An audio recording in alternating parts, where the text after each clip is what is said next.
안녕하세요. 미국주식론 대학의 미준입니다. 11월 17일 오늘의 미국 주식 뉴스를 시작합니다. 오늘도 변함없이 미국 주식 투자의 정석을 지키고 있는 미준에 오신 것을 환영합니다. 미국 증시 분위기가 많이 호전됐습니다. 오래간만에 AAII의 업데이트 소식을 살펴보면요. 11월 15일이 기준입니다. 이틀 전에 실시된 설문조사 결과에 따르면 시장 참여자들의 43.8%가 향후 6개월 동안 미국 증시가 상승장을 펼칠 것이다 라고 긍정적인 기대를 가지고 있고요. 참여자들의 28.1%만이 부정적인 견해를 지키고 있습니다. 그런데 불과 2주 전만 해도요. 24.3%만이 긍정적인 전망을 가지고 있었고 그때는 시장 참여자들의 반 이상이 굉장히 부정적인 전망을 지키고 있었거든요. 따라서 2주 만에 상황이 완전히 역전됐다는 것을 우리가 쉽게 이 결과를 통해서 살펴볼 수가 있었습니다. 2주 전에는요, 우리가 보통 공포 탐욕 지수라고 부르는 Fear and Greed Index 역시도 굉장히 다른 모습을 보였었죠. 여러분들 아마 기억하실 겁니다. 제가 익스트림 Fear로 가면 추가 매수를 하겠다 이런 말씀을 드리고 나서 이제 바로 상승장이 시작이 됐거든요. 그래서 이제는요, 중립보다도 조금 올라가 있습니다. 50%를 넘어서 이제 조금만 더 상승 랠리가 펼쳐진다면 아마도 투자자들의 심리가 탐욕 쪽으로 넘어가지 않을까. 이번에도 마찬가지로요. 계속해서 상승장이 펼쳐지다가 만약에 익스트림 그리드까지 가면 조금씩 리밸런싱을 할 필요도 있겠죠. 워렌 버핏의 명언이 다시 한번 적중하는 순간입니다. 다른 사람들이 공포감에 빠졌을 때 우리가 추가 매수를 해야 되는 거고요. 그리고 많은 사람들이 오직 상승장을 외칠 때, 너무나 탐욕을 부릴 때 우리 투자자들은 오히려 조심할 필요가 있다. 이러한 교훈을 이번에도 다시 한번 되새길 수가 있었습니다. 어제 미국 증시는요, 생각보다는 조금 얌전했습니다. 물론 이제 플러스로 마감이 되긴 했는데 대부분 메가테크 기업들이 주도를 한 장세였고요. 많은 종목들이 보시는 것처럼 빨간색으로 마무리가 됐습니다. 따라서 어제 역시도 마켓 브레스가 그렇게 좋지는 않았다. 상승장이 펼쳐졌지만 일부 종목에 의해서 주도가 됐다. 이렇게 정리가 가능할 것 같습니다. 자, 그러면 11월 17일 금요일 보내드리는 오늘의 미국 주식 뉴스 바로 시작합니다. 어제 미국 증시의 시황부터 정리해드리겠습니다. 어제 미국 증시는요, 조금은 갈팡질팡하는 모습이었습니다. 다우존스는 오히려 떨어졌거든요. 마이너스 0.13%로 마감이 됐고요. S&P 500은 플러스 0.12%, 그리고 나스닥은 0.07% 소폭으로 상승하면서 마감이 됐습니다. 중간에는 이제 마이너스로 떨어졌다가 결국 마지막에 힘을 내면서 플러스로 전환이 됐는데요. 어제 발표된 경제 지표 하나가 조금 우리가 볼 때 긍정적인지 부정적인지 좀 헷갈리는 그런 수치가 발표가 됐기 때문입니다. 이번 기사의 제목을 보시면요. 초기 실업수당 청구 건수가 예상보다 많은 13,000건이 증가했다라고 나와 있고요. 그리고 반복적으로 청구를 하는 사람들의 숫자 역시도 거의 2년 만에 최고치로 증가를 했습니다. 예전 같으면요. 이렇게 실업자가 늘고 있다 이런 소식이 전해지면 시장에서 환호성을 질렀겠죠. 근데 이제 제가 최근에 말씀드린 것처럼 더 이상 경제가 안 좋아지고 있다는 뉴스가 그렇게 호재는 아니거든요. 따라서 어제 미국 증시가 좀 갈팡질팡하는 모습은 이제 어느 정도 전환점을 맞이했다. 이렇게 우리가 이해를 해볼 수가 있겠습니다. 조금 더 자세한 내용을 읽어보시죠. 미국의 실업수당 신청이 거의 2년 만에 최고 수준으로 증가했습니다. 그 얘기는요, 실직 근로자들이 새로운 일자리를 찾는데 어려움이 가중되고 있다는 것을 우리가 확인해 볼 수 있는 거고요. 목요일날 발표된 노동부의 데이터에 따르면 실업수당을 지속적으로 받는 사람들의 수를 나타내는 반복 실업수당 청구 건수가요. 11월 4일로 끝난 주를 기준으로 187만 건으로 급증했습니다. 그 얘기는요, 8주 연속으로 증가세를 기록하고 있다. 따라서 지금 2달 동안 계속해서 실업자가 늘어나고 있다. 이렇게 우리가 해석을 해볼 수가 있는 거죠. 그뿐만이 아니고요. 11월 11일을 기준으로 했을 때 신규로 실업수당을 청구하는 건수 역시도 23만 1000건으로 증가했는데요. 이 수치는 지난 8월 이후에 가장 높은 수치고요. 시장의 전망치는 22만 건에 불과했기 때문에 전망치에 비해서도 10,000건 이상 증가한 거죠. 따라서 생각보다 실업자의 수가 빠르게 증가하고 있다. 이렇게 해석이 가능합니다. 이번 주에 발표된 여러 가지 경제 지표가 있는데요. 어제 추가된 실업수당 청구 건수를 종합적으로 해석을 해보면 세 가지가 냉각되고 있다. 이렇게 종합적으로 평가가 가능합니다. 첫 번째로 노동시장, 두 번째 물가 압력, 그리고 소비자의 지출, 이렇게 세 가지가 조금씩 씻고 있다는 것을 우리가 이해해 볼 수가 있을 것 같고요. 어제 목요일 발표된 별도의 보고서 내용에 따르면요, 10월 달 미국 공장의 생산이 예상보다 큰 폭으로 감소했다라고 합니다. 거기에다가 지금 현재 모기지 금리는 아직까지 높은 상태이기 때문에 주택 수요를 억제하면서 주택 건설 업체의 심리는요, 11월에 올해 들어서 최저 수준으로 떨어졌다. 이러한 좋지 않은 경제 소식이 전해지고 있습니다. 자, 이러한 보고서 내용은요, 연준이 금리 인상을 끝냈다라는 트레이저들의 추측을 강화하고 있다. 뭐 긍정적인 부분도 있다라고 생각해 볼 수가 있겠죠. 자, 블룸버그 이코노미스트의 의견을 들어보면서 마무리를 해보겠습니다. 엘리자 윙거라는 블룸버그의 이코노미스트가 뭐라 그러냐면요, 신규 실업수당 건수의 급증 그리고 반복 실업수당 건수의 지속적인 증가는요, 노동시장의 지속적인 연착륙으로 해석이 가능하다. 조금 긍정적으로 해석을 하는 것 같습니다. 이 보고서는 실업률이 10월에 3.9%에서 11월에는 더 상승할 것으로 우리가 예상해 볼 수가 있는 거고, 그 얘기는 다시 얘기해서 연준이 올해 금리 인상을 끝냈다라는 신호로 해석이 가능하다라고 합니다. 따라서 조금 긍정적인 해석인데요. 제가 볼 때는 경제가 계속해서 나빠지는 것은 그렇게 좋은 건 아닙니다. 물론 이제 금리 인상이 멈추는 건 좋겠지만 앞으로 미국의 경제가 적어도 리세션에 빠지지 않는 모습을 좀 보여줬으면 하는 바람까지도 가지고 있습니다.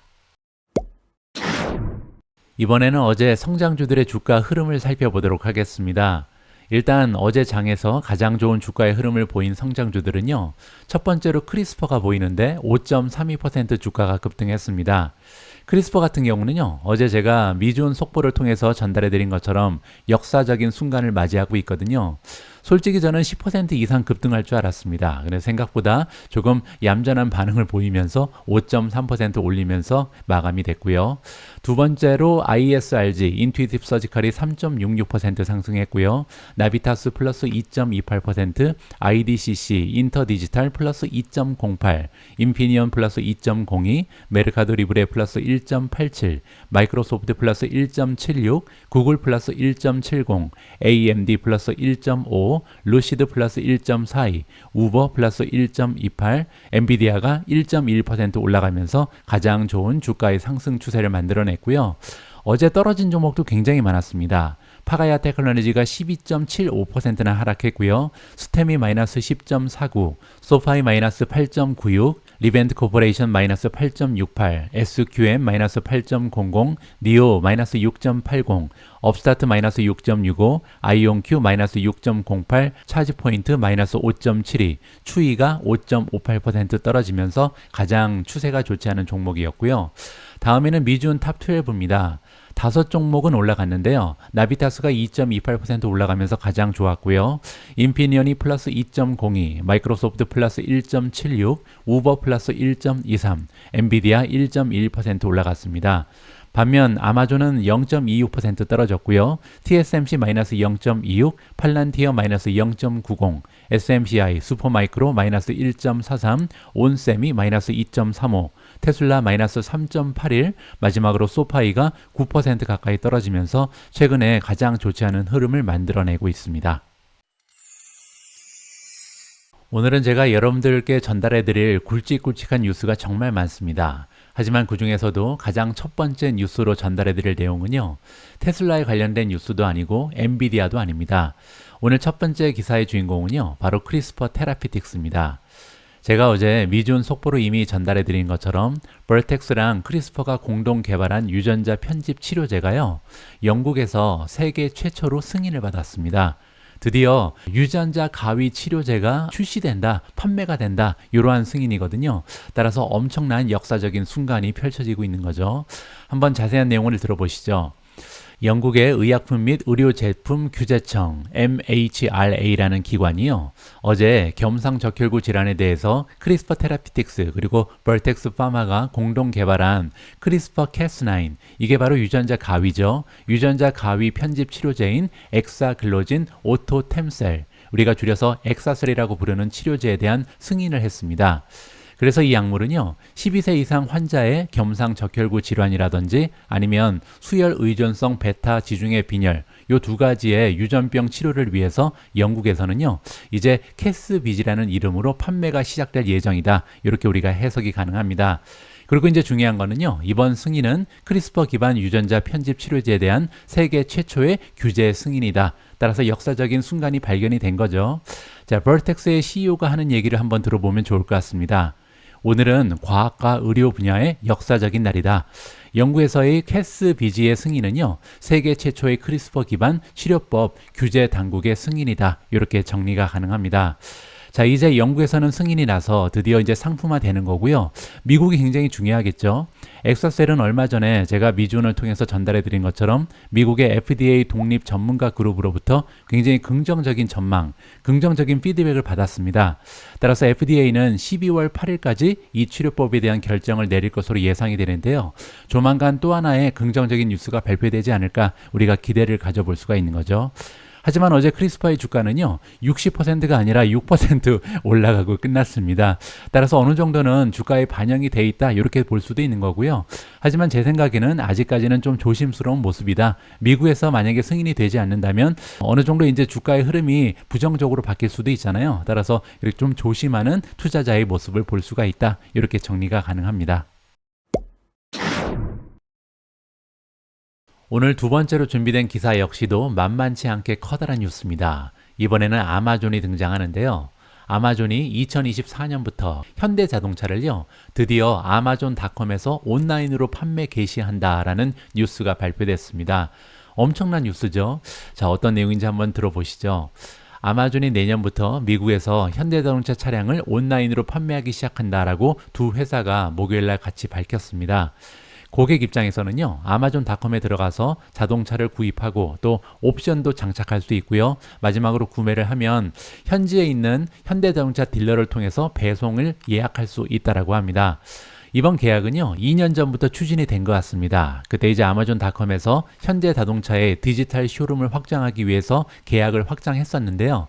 그리고 나서 2년이 지나고 이제는 그냥 쇼룸만 있는 것이 아니라 드디어 판매를 개시한다, 이렇게 보시면 되죠. 따라서 우리 같은 소비자가 차량 옵션까지도 구성할 수 있고 가격을 계산한 뒤에 딜러를 찾아서 판매를 완료할 수 있는 그런 구조가 마련이 됐다, 이렇게 보시면 될 것 같습니다.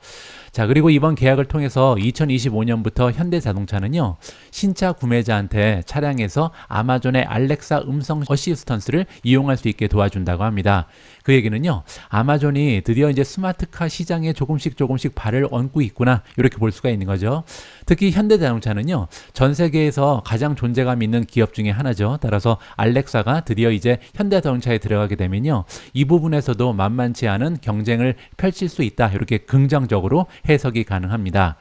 물론 현대자동차 입장에서도 엄청난 뉴스입니다. 현대자동차의 CEO 제이장의 성명에 따르면요, 세계에서 가장 고객 중심적인 조직 중 하나인 아마존과 파트너십을 맺음으로써 포트폴리오를 확장하고 판매 네트워크를 성장시키고 전기차로 전환하고 스마트 모빌리티의 미래를 실현하는 과정에서 놀라운 기회가 열리게 됐다. 아마존닷컴으로 현대자동차 많이 팔릴 것이다. 이렇게 기대감을 표현하고 있습니다. 제가 볼 때는요, 아마존 역시도 엄청난 기회가 열리게 되는 거죠. 지금까지는 사실 엄청나게 고가의 장비를 판매하지 않았습니다. 그런데 만약에 자동차가 잘 팔리게 되면요, 현대차 말고 다른 자동차도 이제 아마존닷컴으로 들어올 가능성이 있지 않을까. 그렇게 되면 앞으로요, 온라인에서 이제 자동차를 판매하고 있는 여러 딜러들이 있는데 이런 딜러들, 그런 기업들은요, 굉장히 어려움을 맞이할 가능성이 높다, 개인적으로 판단합니다. 자, 어쨌든 현대자동차 그리고 아마존 입장에서는요, 굉장히 시너지가 높은 커다란 대형 계약이 성사됐다, 이렇게 마무리가 가능합니다. 다음으로 전달해드릴 뉴스 역시도 많은 투자자들의 관심을 끌만한 큰 뉴스입니다. 팔란티어의 공동 설립자 피터 틸이 나오는데요. 자, 이 투자자가 팔란티어 주식을 무려 4,800만 달러 매각했다라는 굉장히 좋지 않은 악재가 발생을 했습니다. 4,800만 달러면요, 한국 돈으로 620억 원이 넘습니다. 따라서 엄청난 금액을 판매했다, 이렇게 볼 수가 있는 건데요. 도대체 어느 정도의 지분을 정리한 건지 이 부분의 이야기를 좀 해드릴까 합니다. 피터 틸의 미스릴 벤처 캐피탈 펀드는 10년 전에 인수했던 팔란티어 테크놀로지의 주식을 4,800만 달러 정도 매각했다라고 나와 있고요. 장기 투자한 거죠. 10년 동안 꿈쩍하지 않고 지키고 있던 지분을 이번에 정리했다, 이렇게 보시면 될 것 같고요. 피터 틸은 20년 전에 팔란티어를 공동 설립했습니다. 이 엔터프라이즈 소프트웨어 기업은 2020년에 상장했다. 상장한 지는 이제 3년밖에 되지 않았습니다. 그 이후로 주가는 2배로 올랐다라고 나와 있죠. 상장할 때 여러분들 기억하시는지 모르겠지만 제가 영상 하나를 만들었습니다. 그때 이제 상장가가 직상장에서 10달러였죠. 그리고 지금 현재 주가가 거의 20달러를 찍고 있기 때문에 2배 정도 올랐다. 이렇게 정리가 가능하겠죠. 이 부분에서요, 한 가지 우리가 고려해야 될 부분이 있는데, 피터 틸, 지금 공동 설립한 사람이 이 주식을 팔았기 때문에 굉장히 부정적인 소식이다. 이렇게 생각하기 전에요, 도대체 지니고 있던 보유 비중 중에 어느 정도를 줄였는지, 이게 굉장히 중요하겠죠. 제가 좀 리서치를 해봤습니다. 여기 나와 있는데요. 피터 틸은 다이렉터다. 10%의 지분을 가지고 있다라고 나와 있고요. 그가 보유하고 있는 팔란티어 보유 지분은요, 지금 주식의 개수로 따지면 1억 3천만 주가 넘습니다. 그리고 금액으로 따지면 무려 2.6 빌리언. 그제 이제 어제 정리한 지분이 4,800만 달러죠. 그러면 4,800만 달러 나누기 26억 달러 하면요, 2%가 되지 않습니다. 따라서 가지고 있는 지분의 한 2% 가까이 정리했다. 따라서 98%는 아직까지 가지고 있다. 이렇게 우리가 해석을 해볼 수가 있는 거죠. 따라서 그냥 부정적으로 보기에는 좀 정리한 지분의 퍼센티지가 낮다라고 저는 개인적으로 판단합니다. 팔란티어는요, 제가 봤을 때는 인공지능 시대의 최대 수혜주 중에 하나입니다. 그럼에도 불구하고 이번에 소량으로 이제 매도를 한 이유는요, 밸류에이션이 너무나 많이 올라가 있죠. 보신 것처럼 PE 레이시오는 포워드로 봐도 232배입니다. 따라서 지금 현재 앞으로 1년 동안 만들어낼 것으로 기대되는 순이익에 비해서도 시가총액이 230배나 올라가 있다. 이렇게 볼 수가 있고요. 매출을 기준으로 해도 20배 가까이 올라가 있습니다. 따라서 지금은 좀 주가가 지나치게 빨리 달려갔다. 그래서 좀 선반영 됐다는 것을 우리가 볼 수가 있는 거죠. 어느새 주가는 20달러 가까이 올라가고 있기 때문에 어느 정도 기존 투자자 입장에서는요, 이익을 실현할 만한 충분한 가치가 있다, 타이밍이 됐다, 개인적으로 판단합니다. 다음으로 준비된 기사는 테슬라 관련된 소식인데요. 테슬라 주주 입장에서 최근에 걱정거리가 굉장히 많죠. 그 중에 하나는요, 가장 중요한 시장인 중국에서 테슬라의 입지가 좀 좁아지는 것이 아닌가, 정부의 지원을 잘 받지 못하는 것이 아닌가, 이러한 그 근심거리가 있었습니다.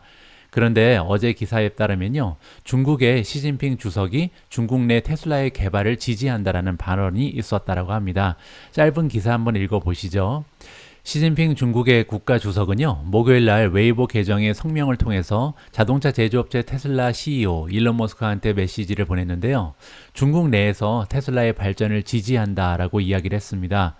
한 국가의 대표가 이렇게 일개 기업에 대해서 긍정적인 이야기를 하는 것은 굉장히 좀 이례적인 일이죠. 머스크는요, 이러한 지지에 감사를 표했다고 나와 있고요.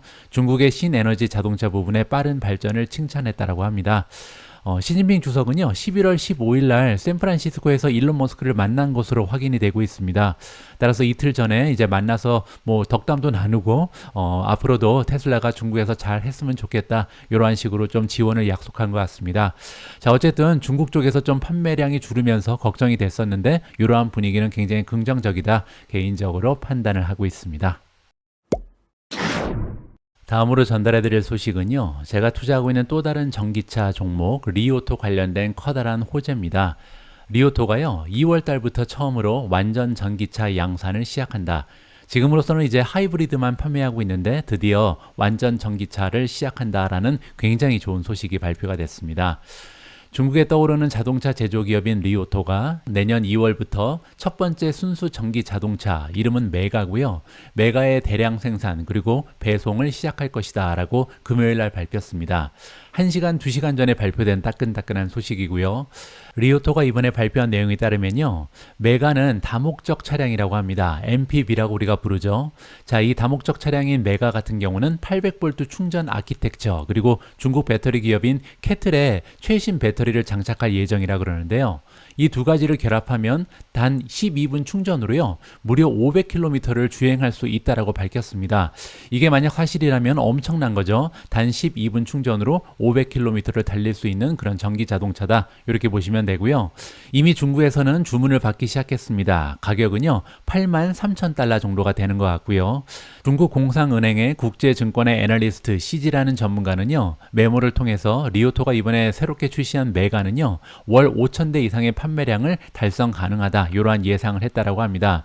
그게 만약에 이루어진다면요. 지금 현재로서는 MPV 세그멘트에서 1위는 바로 벤츠거든요. 근데 벤츠는 지금 월 평균 1,400대 정도를 판매하는 데 그치고 있습니다. 따라서 이거보다 훨씬 많은 5,000대 정도를 판매하면서 이 부분에 1위를 차지하게 될 것이다. 굉장히 긍정적인 전망이 대두되고 있는 거죠. 리오토는요, 월 판매 목표에 대한 언급을 거부했다라고 합니다. 하지만 뭐라고 밝혔냐면요, 이 메가가 가족 사용자들에게 50만 위안 이상 가격의 자동차 중에는 최고의 선택이 될 거고, 연료 유형과 상관없이 그리고 크기와 상관없이 해당 가격대 자동차 중에 가장 높은 판매량을 기록할 것이다. 이렇게 긍정적인 이야기를 내부적으로 가지고 있습니다. 2015년에 설립된 리오토는요, 4가지 모델의 하이브리드 SUV만 지금 현재로서는 제공하고 있습니다. 그리고 하이브리드만 가지고 올해 첫 번째 10개월 동안 중국 내 전기차 부분에서 판매량 기준 7위를 차지하고 있거든요. 아직까지 해외 판매 계획은 공개하지 않고 있습니다. 따라서 앞으로 계속해서 하이브리드는 잘 나갈 것 같고요. 거기에다가 전기 자동차의 그 시대가 도래하고 있기 때문에 순수 전기차까지 이번에 출시를 하고요. 또한 머지않은 미래에 해외 판매까지 시작을 한다면 무궁무진한 발전한 기회가 아직까지도 남아있다. 이렇게 우리가 긍정적으로 해석을 할 수가 있는 거죠. 그리고 한 가지 더 긍정적인 부분은요. 이 회사는 3분기에 28억 2천만 위안의 순이익을 만들어냈다. 따라서 아직까지는 신생 업체인데도 불구하고 이미 적자에서 흑자로 전환했다는 부분도 굉장히 긍정적이다. 개인적으로 판단합니다. 요즘 들어서 단 하루도 빼지 않고 긍정적인 뉴스를 선사해주는 기업이 있는데요. 바로 마이크로소프트입니다. 어제도 호재 하나가 보도가 되고 있는데 시놉시스와 협력해서요. 칩 설계를 하는 코파일럿을 출시한다라는 굉장한 소식이 보도가 되고 있습니다. 마이크로소프트는 주로 컴퓨터 코드라인을 마무리하거나 지저분한 이메일을 받은 편지함을 빠르게 요약하는 데 도움이 되는 방법으로 코파일럿을 홍보해 왔다라고 나와 있습니다. 지금까지는 이제 자체적으로 마이크로소프트가 개발했던 여러 가지 소프트웨어에 코파일럿, 인공지능을 탑재하는 이런 방식으로 활용을 해왔죠.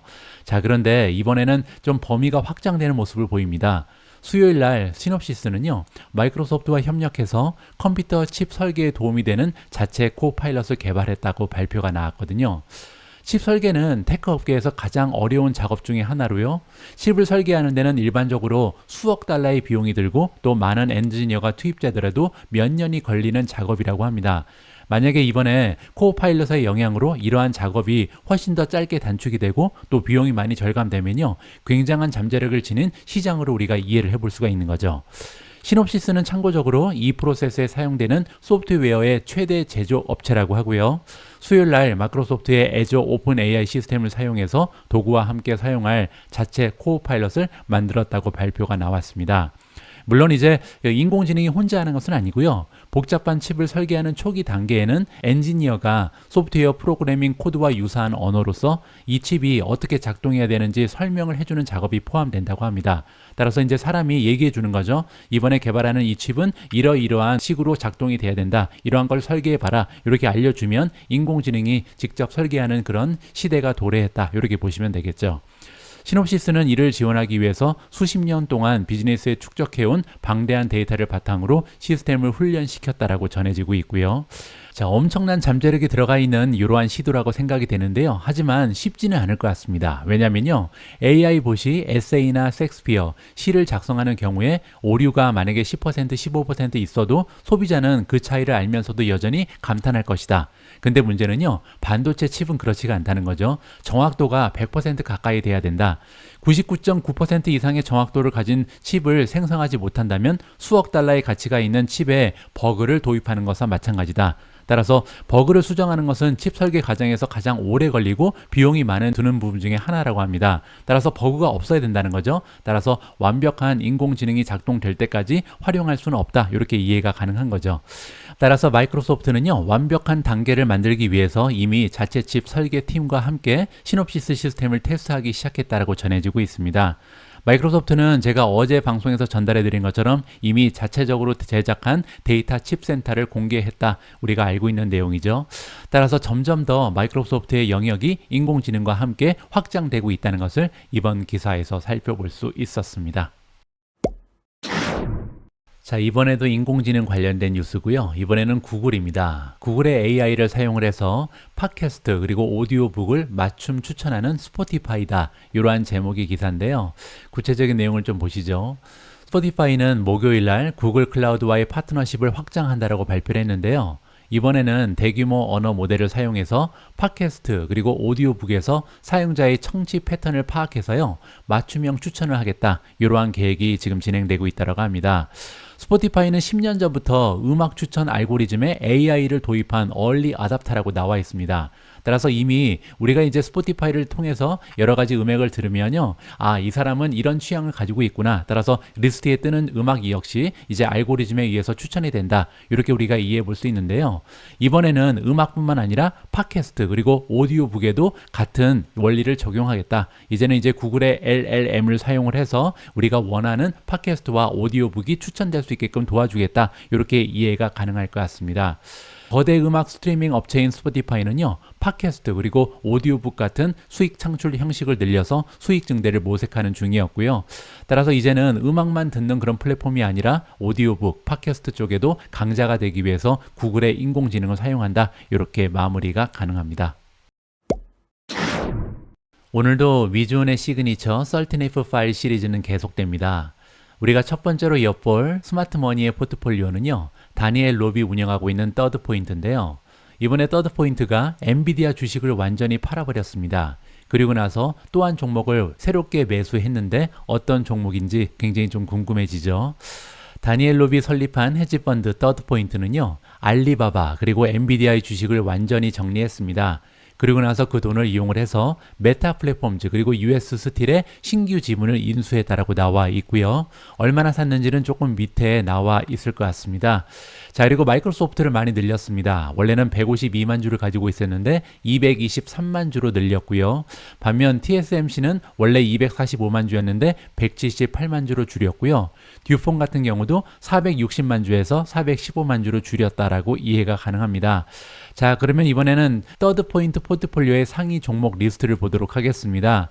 가장 비중이 높은 종목은 PG&E 코퍼레이션이고요. 5.3% 추가적으로 매수하면서 이제 전체 자금의 14%가 들어가 있습니다. 두 번째, 2위는 마이크로소프트고요. 전체 자금의 10.8%를 담당하고 있고요. 지난 분기에 많이 추가 매수했습니다. 무려 46.4% 비중을 증가시켰고요. 세 번째는 다나헌데, 다나 같은 경우는 5.7% 주식을 팔았죠. 자, 네 번째는 아마존입니다. 아마존 같은 경우는 14.15% 추가적으로 매수하면서 비중이 9.16%로 확대됐고요. 자, 그리고 여섯 번째를 보시면 메타 플랫폼즈가 등장하는데요. 이번에 엔비디아 주식을 정리한 돈으로 새롭게 매수한 종목이죠. 생각보다 많이 샀습니다. 100만 주 넘게 매수하면서 전체 자금의 5%를 담당하고 있다. 6위에 랭크가 돼 있고요. 그 밑에 쭉 내려가시면 우버 테크놀로지가 마지막에 보이는데요. 무려 51%나 추가적인 매수를 하면서 이제 전체 자금의 3% 정도를 우버에 넣고 있다. 이렇게 정리가 가능합니다. 자, 그런데 흥미로운 점은요, 이번에 엔비디아를 정리해서 그 돈으로 메타 플랫폼즈를 매수한 기관이 하나 더 있습니다. 이번에는 론파인 캐피털이고요. 엔비디아를 청산하고 메가테크 한 종목에 올인을 했다. 이렇게 지금 제목이 나와 있는데요. 그 종목이 바로 메타입니다. 스티브 맨델이 운영하고 있는 론파인 캐피탈은요, 3분기에 메타의 막대한 지분을 매입했다라고 나와 있습니다. 스티브 맨델은요, 1990년대 줄리안 로버트슨과 함께 일한 타이거 컵스, 새끼 호랑이로 알려진 억만장자 중에 한 명입니다. 자, 이런 스티브 맨델이요, 최근 3개월 동안 8억 3천만 달러 이상을 페이스북 모회사인 메타에 쏟아부었다. 이렇게 13F 파일이 우리한테 알려주고 있습니다. 여러분들 잘 알고 계신 것처럼 메타 주가는요, 이번 달에만 11% 가까이 올랐거든요. 따라서 굉장히 적절한 베팅이었다, 성공적이다, 지금까지는 잘 나가고 있는 거죠. 자, 밑으로 내려가서 어느 정도 샀는지 다시 보여드리면요, 메타 플랫폼즈가 1위입니다. 따라서 이번에 새롭게 매수한 뿐만 아니라 전체 자본의 8%를 한꺼번에 메타에 넣었다, 이렇게 보시면 될 것 같고요. 두 번째로 비중이 높은 종목은 아마존입니다. 아마존은 6.7%를 담당하고 있고요. 지난 분기에 11.6% 추가 매수했습니다. 세 번째는 마스터카드고요. 마스터카드도 48%나 추가적으로 매수하면서 이제 지분이 6.67%로 증가했고요. 네 번째는 TSMC. TSMC는 21.6% 추가적으로 매수하면서 6.53%를 담당하고 있고요. 다섯 번째는 마이크로소프트인데요. 마이크로소프트는 지난 분기에 28% 가까이 지분을 줄였습니다. 지금 현재 전체 자금의 5.52%가 마이크로소프트에 들어가 있고요. 그 밖에도 워크데이는 그대로 유지가 되고 있고 세일즈포스는 47% 증가시켰죠. 부킹홀딩즈는 마이너스 29%. 이런 식으로 메가테크 기업 그리고 테크주 위주로 투자를 하고 있다는 것을 확인해 볼 수가 있었습니다. 더 남아있는 13F 파일이 남아있는데 시간 관계로 오늘은 여기서 마무리를 하고요. 자, 오늘 마지막으로 준비된 내용은 뭐냐면 데이터 로마를 통해서 슈퍼 인베스터들이 가장 많이 매수한 종목 그리고 가장 많이 매도한 종목을 좀 살펴볼까 합니다. 슈퍼 인베스터는요, 아까 우리가 살펴본 헤지펀드들이 많이 있는데 헤지펀드들 중에서도 운영 자금이 정말 많은 거대한 자금을 굴리는 큰 손이다. 이렇게 보시면 될 것 같고요. 여기에 이제 어떠한 투자 기관에 속해 있는지 쭉 나와 있습니다. 뭐 우리가 알고 있는 빌 게이츠 재단도 여기 속해져 있고요. 밑으로 내려가다 보면 우리가 앞에서 살펴본 투자자들 말고도 뭐 찰리 먼거도 보입니다. 찰리 먼거 같은 경우는 딱 4종목에 투자하고 있죠. 웰스파고가 전체 지분의 40.99%를 담당한다. 이렇게 보시면 되고요. 빌 게이츠도 잠깐 보죠. 마이크로소프트가 전체 자금의 31.88%를 지금 담당하고 있는 것을 확인해 볼 수가 있습니다. 밑으로 조금 더 내려가시면요. 다양한 사람들의 모습이 보이죠. 우리가 살펴본 다니엘 롭도 나오고요. 이분들이 이제 우리가 슈퍼 인베스터라고 부를 수 있는 정말 엄청난 자금을 굴리는 그런 스마트 머니다. 이렇게 보시면 되고요. 다 해서 한 70개가 넘어가는 이러한 기관입니다. 자, 그럼 이렇게 대형 기관들은 지금 현재 어떤 종목을 가장 많이 매수했고 가장 많이 매도했는지 그 현황을 좀 보여드리도록 하겠습니다. 그랜드 포트폴리오로 가면 우리가 살펴볼 수가 있고요. 자, 쿼터 바이를 보도록 하겠습니다. 쿼터 바이는 지난 3개월 동안 따라서 3분기에 가장 많이 이 기관들 슈퍼 인베스터들이 매수한 종목의 이름을 살펴볼 수가 있는데요. 바이의 개수로 봐야겠죠. 지난 3분기 가장 많은 슈퍼 인베스터들의 선택을 받은 종목은요. 메타 플랫폼즈 그리고 GOOGL 알파벳입니다. 두 종목 모두 11곳의 슈퍼 인베스터가 선택을 했고요. 그들이 이어서 아마존이 10곳, 월트 디즈니가 4위인데요. 8곳의 슈퍼 인베스터가 새롭게 투자를 했다, 매수를 했다 이렇게 보시면 될 것 같습니다. 5위에 보시면 마이크로소프트 8, 그리고 그 뒤에 유나이티드 헬스 역시도 8곳의 슈퍼 인베스터가 주식을 매수했고요. 애플이 보입니다. 애플은 6곳이고요. 알파벳 GOOG가 다시 나옵니다. 5곳에서 매수를 했다. 따라서 알파벳을 GOOGL 그리고 GOOG를 합치면 16곳에서 이번에 매수한 것을 우리가 살펴볼 수가 있는 거죠. 자, 그러면요. 이번에는 지난 쿼터에 가장 많이 매도한 종목의 이름을 또 살펴보면 좋을 것 같습니다. 이번에도 숫자로 좀 기준을 살펴보면요. 총 18곳에서 마이크로소프트의 지분을 조금씩 줄였거나 완전히 배제했다. 이렇게 보시면 되고요. 두 번째로 많이 팔아버린 종목은 알파벳입니다. 16곳, 비자가 14곳, 메타가 11곳, 알파벳 GOOGL이 11곳, 아마존이 10곳이고요. 버크셔 해스웨이가 10곳, 그리고 존슨앤존슨이 9곳, 마스터카드가 8곳에서 매도를 했다는 것을 우리가 살펴볼 수가 있습니다. 자, 그러면요. 이번에는 보유 비중, 지금 현재 가장 많은 슈퍼 인베스터들이 투자하고 있는 기업의 이름을 쭉 나열해 보면 좋을 것 같습니다. 이번에도 오너십 카운트를 기준으로 해서 가장 많은 선택을 받고 있는 기업의 이름을 살펴볼 거고요. 자, 지금 현재 슈퍼 인베스터들 중에 33곳에서 알파벳의 지분을 보유하고 있고요. 두 번째는 마이크로소프트 31곳입니다. 알파벳 C, 즉 GOOG가 등장하는데요. 그렇게 되면 두 곳을 합치면 60곳입니다. 거의 대부분의 슈퍼 인베스터들이 알파벳에 베팅을 하고 있다. 이렇게 정리가 가능하고요.